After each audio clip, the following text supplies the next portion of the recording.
অঞ্চলে যত কলেজ, কোন কলেজে ভর্তি করা যায় বলো তো? তোমার ছেলে তো ইঞ্জিনিয়ারিং পড়তে চায়, স্বপ্ন ওর হবে বড় ইঞ্জিনিয়ার। তাই নাকি?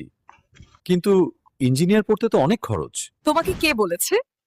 আমি খবর নিয়েছি, দিনাজপুরে অ্যাপটাচ পলিটেকনিক ইনস্টিটিউটে অল্প খরচে ইঞ্জিনিয়ারিং পড়ার সুযোগ আছে। আমাকে না বলে অ্যাপটাচ কলেজে গিয়েছিলাম। হুম। নিজস্ব বিশাল ক্যাম্পাস রয়েছে। হুম। আবার প্রতি সেমিস্টারে ছাত্রছাত্রীদের 5,000 টাকা করে সরকার বৃত্তি প্রদান করবে।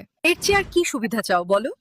আমি আমার ছেলেকে অ্যাপটাচ পলিটেকনিকেই ভর্তি করব। হুম। তুমি জানো, আমাদের গ্রামের মন্টুর ছেলে অ্যাপটাচ থেকে ইঞ্জিনিয়ারিং পড়ে আজ মেলা টাকা বেতন পায়। দেখলে না, গেল ঈদে কত বড় গাড়ি নিয়ে এসেছিল। ওখানে কি কি বিষয় আছে?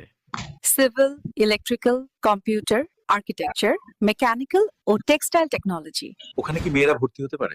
বলো কি, মেয়েরা কি পিছিয়ে আছে নাকি? অনেক মেয়েই অ্যাপটাচে পড়ে, আর আমি শুনেছি এবার থেকে মেয়েদের আরো বেশি সুবিধা রয়েছে। বলো কি, তাহলে বড় ভাইয়ের মেয়েও তো পাশ করলো, ভাইকে বলে তাকেও ভর্তি করে দাও। তাহলে দুই ভাই বোন একসাথে ইঞ্জিনিয়ারিং পড়বে। চলো আজই ভর্তি করে দিয়ে আসি। হ্যাঁ, ঠিকানাটা কোথায় বলো তো? অ্যাপটাচ পলিটেকনিক ইনস্টিটিউট, হুম। নয়নপুর, অথবা বিশ্ব রোড, নওশিন পেট্রোল পাম্প সংলগ্ন, দিনাজপুর। মোবাইল জেনে নাও 01716888062।